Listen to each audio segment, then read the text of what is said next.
Le 8 novembre, une valise s'ouvre à Ouagadougou et tout bascule. Annoncée comme investissement, elle révèle 5 milliards de francs CFA, non pour bâtir, mais pour fissurer une loyauté militaire, transformant un geste banal en épreuve de souveraineté, exposant des méthodes d'ingérence contemporaine par la preuve, sans héroïsation ni dramatisation. Pourquoi cet instant concerne chacun et que dit-il d'Ibrahim Traoré ? En quelques minutes ordinaires, une décision collective redessine le rapport de force, puis s'impose comme signal politique durable pour l'État, les institutions, la confiance publique et la capacité d'apprentissage sous pression. Cette analyse fait une promesse claire, donner au lecteur une grille de lecture pour comprendre comment une tentative de corruption avortée peut devenir un repère politique durable, au-delà du choc initial et des récits émotionnels. L'avantage est précis. Lire les mécanismes avant qu'ils ne frappent encore. L'enjeu dépasse largement l'anecdote d'une arrestation réussie, car il touche simultanément à la sécurité nationale, à la confiance publique et à la capacité d'un État à apprendre sous contrainte.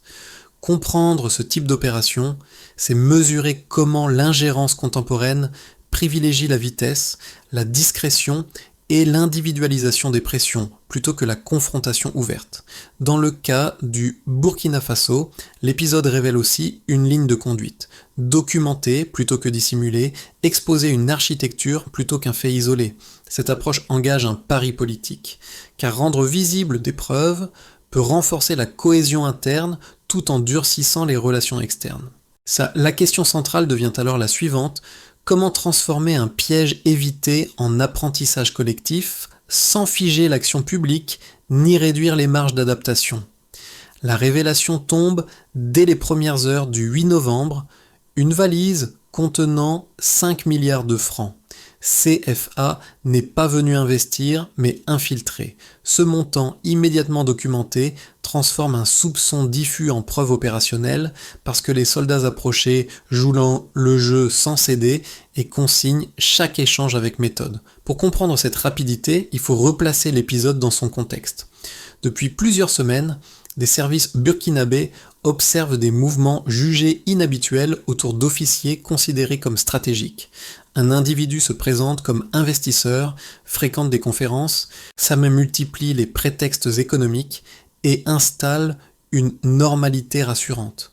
Sur le papier, le parcours paraît lisse. Dans les échanges captés, l'objectif se précise. Acheter une brèche dans une chaîne de commandement réputée loyale au président Ibrahim Traoré. La méthode suivie est mécanique. Identifier des profils influents, promettre une somme immédiate, puis accélérer une instabilité éclair. L'argent liquide n'est pas un argument parmi d'autres. Il sert de raccourci temporel conçu pour éviter le débat et tester la fatigue institutionnelle. À mesure que les rendez-vous se succèdent, les signaux faibles s'alignent et une date se fixe. Le 8 novembre devient un point de convergence. À ce stade, l'État ne commente pas. Il organise. Une cellule conjointe associe renseignements militaires, sécurité intérieure et forces spéciales. Le choix est assumé. Ralentir, surveiller, documenter, puis exposer l'architecture plutôt que l'anecdote. Les militaires approchés feignent l'hésitation, relancent les échanges et transmettent chaque détail à la hiérarchie. L'illusion tient parce que la discipline tient. Ce basculement est central. Ce qui devait rester discret devient traçable, mesurable et vérifiable. La tentative de corruption cesse d'être un fait divers potentiel pour devenir un modèle d'ingérence observable inscrit dans le Burkina Faso d'Ibrahim Traoré comme un test de souveraineté opérationnelle. Deux figures structurent la séquence sans chercher la lumière. La première est collective, les militaires approchés.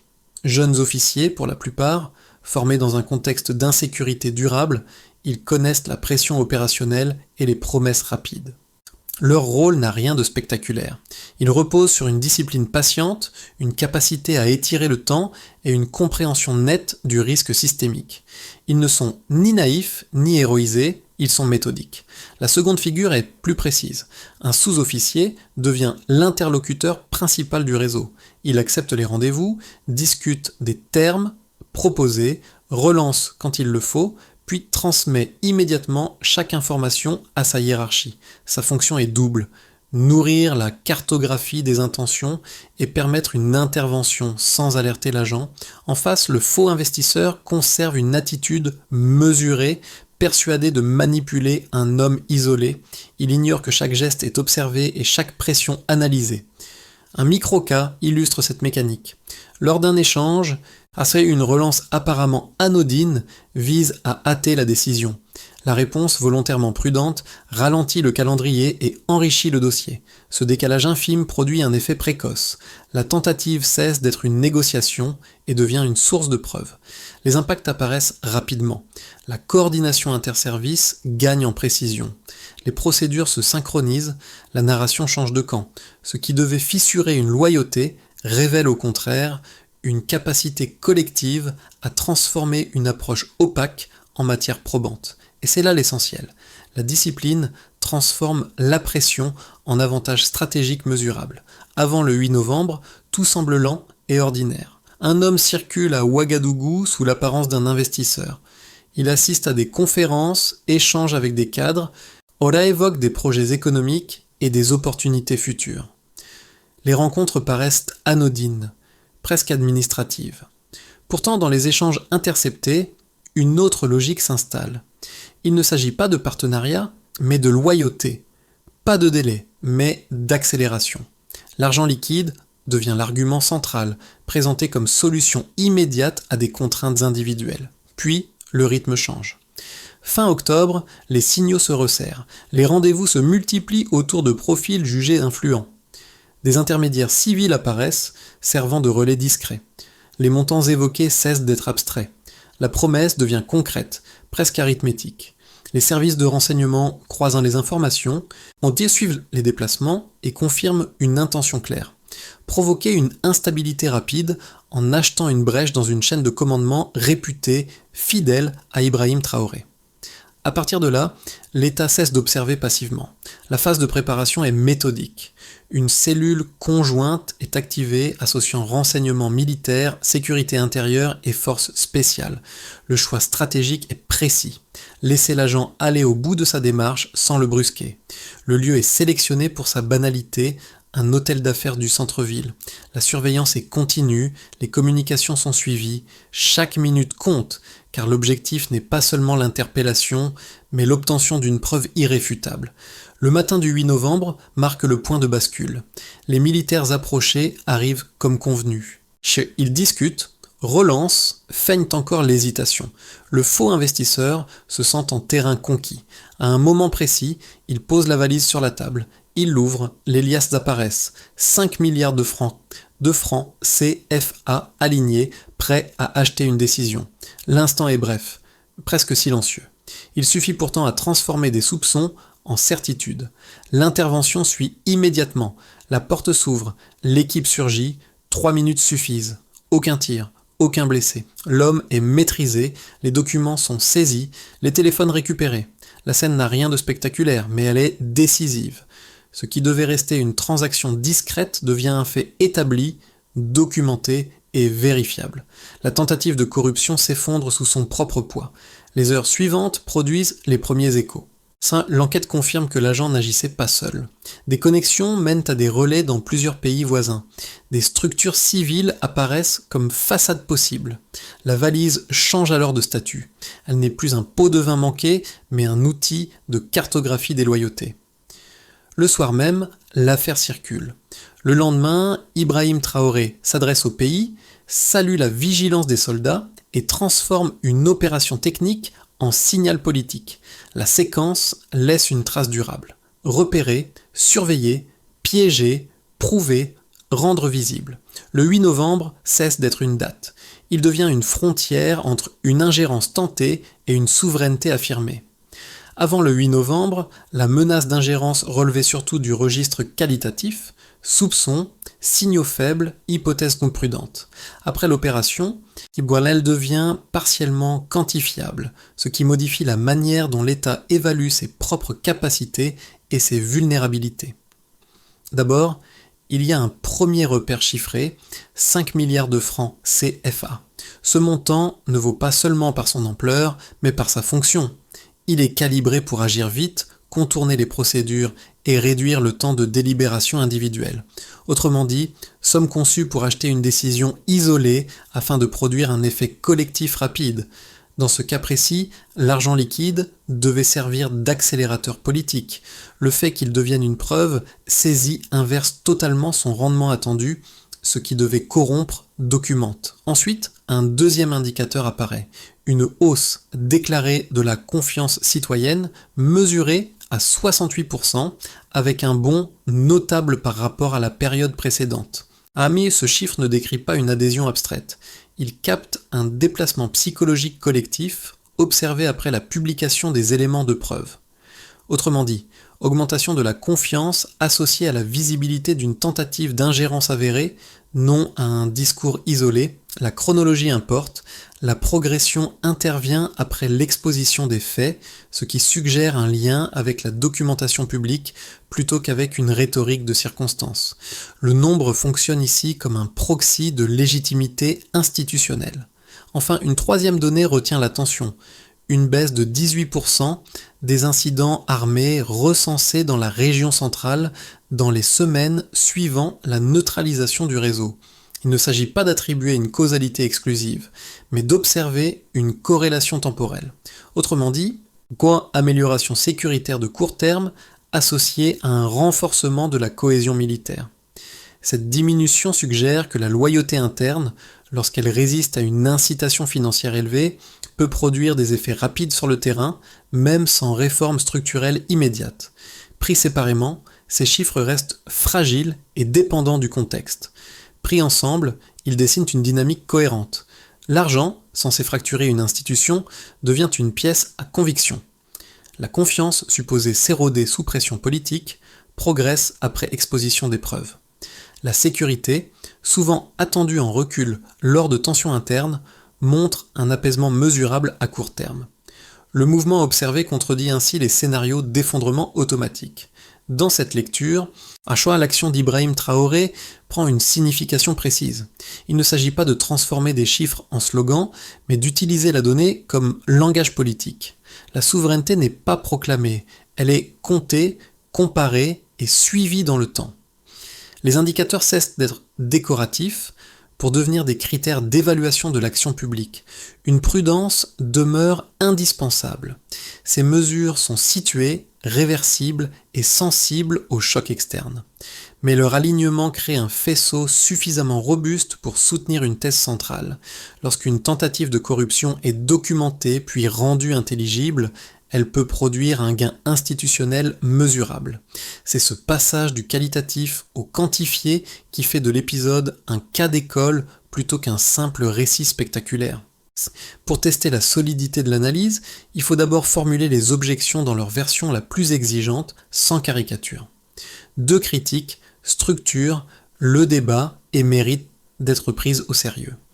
La première porte sur le coût économique.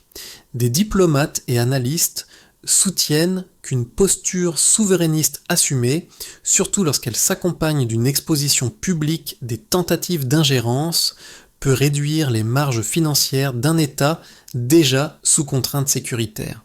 Aide suspendue, investissement ralenti, frictions diplomatiques accrues, le risque serait de remplacer une dépendance imparfaite par une incertitude plus dangereuse. Dans cette lecture, l'épisode de la valise relèverait d'un pic émotionnel sans garantie de stabilité budgétaire à moyen terme. La seconde critique concerne le risque d'instrumentalisation politique. Rendre visibles des preuves pourrait durcir les positions, réduire l'espace de négociation et enfermer l'action publique dans un récit de confrontation permanente. La souveraineté deviendrait alors un cadre rigide, moins apte à absorber des compromis nécessaires et plus vulnérable à l'usure institutionnelle. La réponse la plus robuste consiste à examiner ce qui devient mesurable après l'événement, plutôt que d'en rester aux intentions. Trois éléments empiriques servent ici de contrepoint. D'abord, une confiance citoyenne déclarée en hausse, atteignant 68%, suggère que la visibilité des preuves renforce l'adhésion plutôt que la défiance. Ensuite, une baisse de 18% des incidents armés dans la région centrale contredit l'hypothèse d'une déstabilisation immédiate. Ça. Enfin, la loyauté observée face à une incitation financière élevée indique que la chaîne de commandement n'a pas cédé sous pression. Ces indicateurs ne nient pas les risques économiques ni diplomatiques. Ils montrent toutefois que l'effondrement n'est pas automatique lorsque la souveraineté est assumée et documentée. Le coût externe devient une variable du rapport de force, intégrée plutôt que subie. La question se déplace alors vers l'endurance. Une institution peut-elle transformer un succès opérationnel en discipline durable, capable d'absorber pression et ajustement sans se figer? C'est à ce moment-là que tout bascule. Jusqu'à ce point, l'affaire pouvait être lue comme une tentative de corruption avortée, spectaculaire mais circonscrite, puis les documents saisis, les communications récupérées et les contacts révélés déplacent l'échelle d'analyse. La valise n'apparaît plus comme l'aboutissement du dispositif, mais comme son point d'entrée. Ce renversement modifie la lecture stratégique. L'objectif n'était pas seulement d'acheter une décision ponctuelle, mais de cartographier des loyautés, tester des seuils et mesurer des réactions institutionnelles. Le récit révèle alors une mécanique plus large. Des relais transnationaux émergent, des structures civiles servent de façade plausible. Des flux présentés comme économiques prennent une fonction exploratoire. Chaque interaction devient un signal, chaque réponse une donnée. La corruption cesse d'être un acte isolé, elle devient un instrument de renseignement déguisé. C'est dans ce contexte que la décision politique prend un relief particulier. En rendant publiques certaines preuves, Ibrahim Traoré accepte un risque calculé. Il expose l'architecture plutôt que l'anecdote, au prix de tensions prévisibles. Le gain recherché n'est pas l'effet immédiat, mais la modification durable du terrain narratif. À partir de là, la valise change définitivement de statut. Elle ne mesure plus le prix de la trahison, mais le coût de l'ingérence lorsqu'elle est rendue visible. Les effets de l'épisode se lisent différemment selon les acteurs concernés, car une tentative d'ingérence ne frappe jamais un seul niveau à la fois. Elle traverse l'État, l'économie, la société et l'environnement régional, en modifiant des équilibres déjà fragiles. Pour les institutions publiques, l'impact est d'abord méthodologique. La tentative avortée transforme une vigilance théorique en protocole opérationnel. La coordination entre renseignements militaires, sécurité intérieure et forces spéciales devient une référence interne, reproductible et mesurable. L'arrestation n'est pas traitée comme un trophée, mais comme une preuve de capacité organisationnelle. Dans ce cadre, Ibrahim Traoré sert de point d'ancrage politique, non pour personnaliser l'action, mais pour traduire institutionnellement un succès collectif. L'État apparaît moins réactif que structurant, capable de documenter et d'exposer une menace sans basculer dans l'opacité. Pour les acteurs économiques, les conséquences sont plus ambivalentes. D'un côté, la visibilité de l'ingérence accroît la prudence. Une baisse notable des transferts informels vers l'extérieur est interprétée comme un réflexe de retenue, voire de solidarité financière interne. Les opérateurs ajustent leurs pratiques sans que privilégient des circuits plus transparents et réévaluent les partenariats exposés. De l'autre, les tensions diplomatiques et certaines suspensions d'aide ralentissent des projets en cours, notamment dans les secteurs extractifs et énergétiques. L'économie devient ainsi un espace d'arbitrage, moins de fluidité à court terme, mais une clarification des risques et des contreparties. Pour la population, l'effet est principalement psychologique et social. Le chiffre de 68% de citoyens déclarant une hausse de confiance traduit un déplacement du regard porté sur l'État. La menace cesse d'être une rumeur abstraite. Elle devient une méthode identifiable, rendue visible par des preuves. Dans les récits ordinaires, la valise circule comme symbole d'un refus collectif.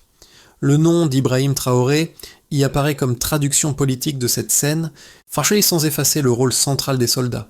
La souveraineté prend alors la forme d'une responsabilité partagée, plus que d'un discours vertical. Pour l'environnement régional et les partenaires, enfin, L'épisode agit comme un révélateur.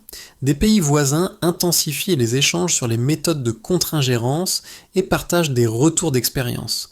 Des cadres régionaux gagnent en densité même si les positions restent prudentes.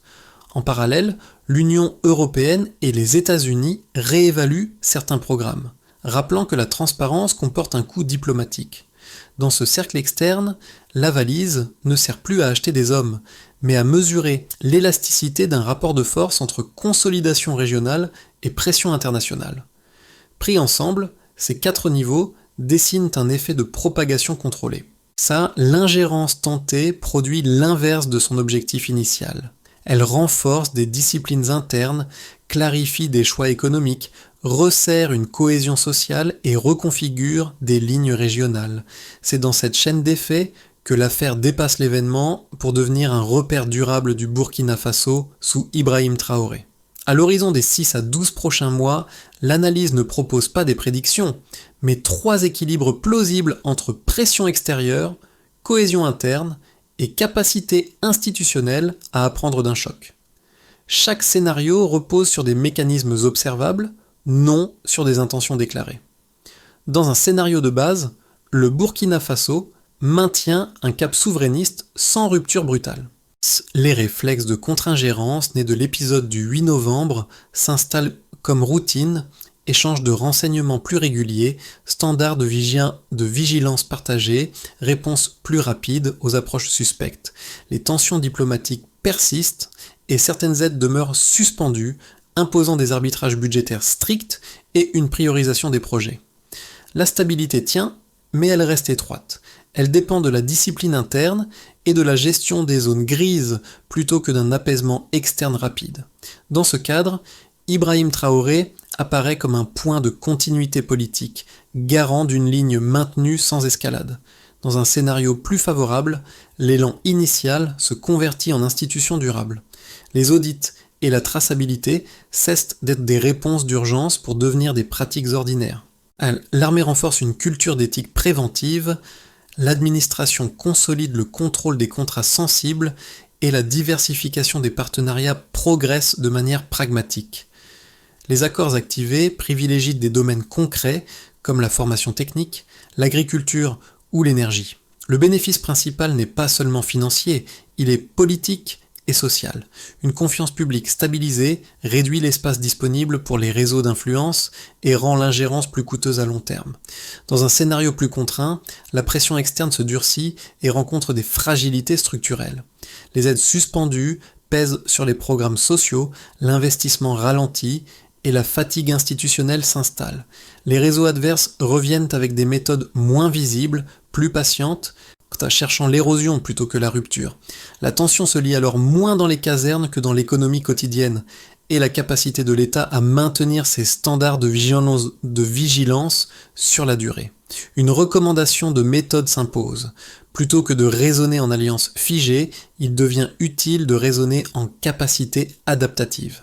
À chaque décision publique, posez une question simple. Si ce choix est mis sous pression, quelle résilience renforce-t-il et quel angle mort laisse-t-il ouvert ? Au-delà des institutions et des équilibres géopolitiques, l'épisode touche des cercles plus proches, là où le risque se lie dans la vie ordinaire et les choix concrets. Pour une première catégorie, celle des citoyens confrontés à une insécurité diffuse, la valise agit comme une image pédagogique. Elle rappelle que la menace ne se présente pas toujours sous une forme brutale. Elle peut entrer par une promesse, un rendez-vous discret, un discours d'aide sans transparence. L'effet principal n'est pas la peur, mais la lucidité. Reconnaître qu'une influence se teste souvent avant de s'imposer. Pour une deuxième catégorie, les communautés locales, l'affaire fonctionne comme un récit commun. Dans les quartiers et les villages, l'histoire circule comme une scène fondatrice. Des soldats ont tenu. Donc, une cohésion est possible. Ce récit ne gomme ni les difficultés économiques, ni les frustrations quotidiennes. Il installe toutefois une idée opérationnelle. La protection de l'État ne relève pas seulement des discours officiels, mais de comportements collectifs faits d'attention, de patience et de refus des raccourcis douteux. Une troisième catégorie concerne celles et ceux qui travaillent dans des organisations, associations ou structures exposées à des financements. Le récit introduit ici une exigence simple. Demander des traces. D'où vient l'argent, à quelles conditions, avec quels intermédiaires et avec quels objectifs implicites. Deux gestes concrets émergent sans dramatisation. Documenter systématiquement les partenariats sensibles. Mettre en place des habitudes de vérification interne, même lorsque tout paraît normal. Dans ce déplacement, la souveraineté cesse d'être un concept lointain. Elle devient un ensemble de pratiques quotidiennes qui réduisent la surface d'infiltration. La leçon n'est pas spectaculaire mais durable. La vigilance partagée coûte moins que la réparation tardive. Après le choc du 8 novembre, si la réponse ne peut se limiter à un succès ponctuel, elle doit se traduire par une méthode reproductible avec des responsabilités claires, des échéances lisibles et des critères de suivi explicites. L'objectif est simple, rendre l'ingérence plus coûteuse que la coopération transparente. Dans l'immédiat, une première étape s'impose, consolider le renseignement opérationnel. Les services civils et militaires rapprochent leurs informations afin que les approches économiques suspectes ne restent plus isolées dans des silos. La performance se mesure par la rapidité de détection, la qualité de la documentation et la réduction des angles morts dans les communications sensibles. Ici, la vigilance devient un processus continu plutôt qu'une alerte exceptionnelle. Sur l'année qui suit, une deuxième étape devient prioritaire, assainir les zones grises économiques. Une révision ciblée des contrats exposés, notamment dans les secteurs miniers et énergétiques, vise à limiter l'opacité qui rend l'ingérence rentable. L'indicateur clé n'est pas l'annulation massive, mais l'amélioration de la traçabilité, la clarification des intermédiaires et la visibilité accrue des revenus souverains dans le budget. Ensuite, une troisième étape consiste à diversifier les partenariats de manière pragmatique. Il ne s'agit pas de substituer une dépendance à une autre, mais de multiplier des coopérations concrètes, mesurables et activables en formation technique, agriculture ou énergie. Le succès se lie dans l'exécution réelle des accords, non dans leur annonce. Enfin, une quatrième étape vise à ancrer la souveraineté dans l'éducation civique. Des modules centrés sur la responsabilité collective et l'intégrité visent à transformer un mot d'ordre en compétence citoyenne, évaluée et suivie dans le temps. Enfin, une mesure transversale s'impose, suivre la résilience. Un indicateur composite, combinant autonomie économique, sécurité interne et confiance publique, permet d'évaluer les progrès. Dans cette logique, Ibrahim Traoré apparaît comme le lien narratif entre opération et doctrine, non pour personnaliser l'action, mais pour inscrire la vigilance dans une trajectoire mesurable. Des semaines plus tard, ceux qui ont participé au dispositif évoquent moins l'arrestation que le silence. Un silence dense, posé dans une chambre d'hôtel ordinaire, au moment précis où la valise s'est ouverte. Le sous-officier déjà évoqué ne décrit pas un exploit, mais un instant intérieur. La mission a changé de nature. Il ne s'agissait plus d'observer ou de piéger, mais de tenir une frontière morale, sans bruit, sous pression. L'image revient ensuite, presque austère. Une table, des liasses qui n'y sont plus. L'absence devient signifiante. Ce qui comptait n'était pas l'argent, mais le refus collectif qui l'a suscité.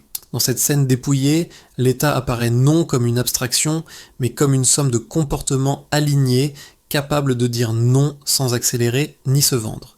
Ibrahim Traoré s'inscrit alors comme un repère politique, non par un geste théâtral, mais par la continuité d'une décision assumée. Le motif se referme là où il avait commencé. Une valise conçue pour fissurer révèle finalement ce qui tenait déjà.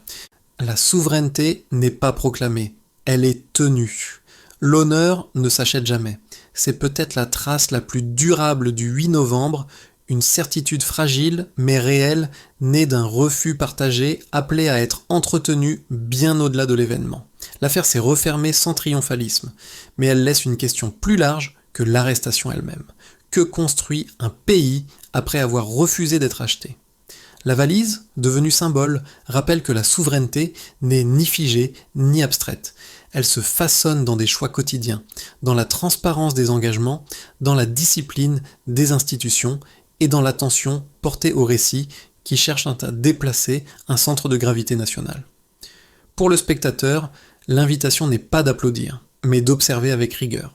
5. Quels signaux faibles reviennent après l'exposition publique? Quelles zones d'opacité persistent malgré la preuve?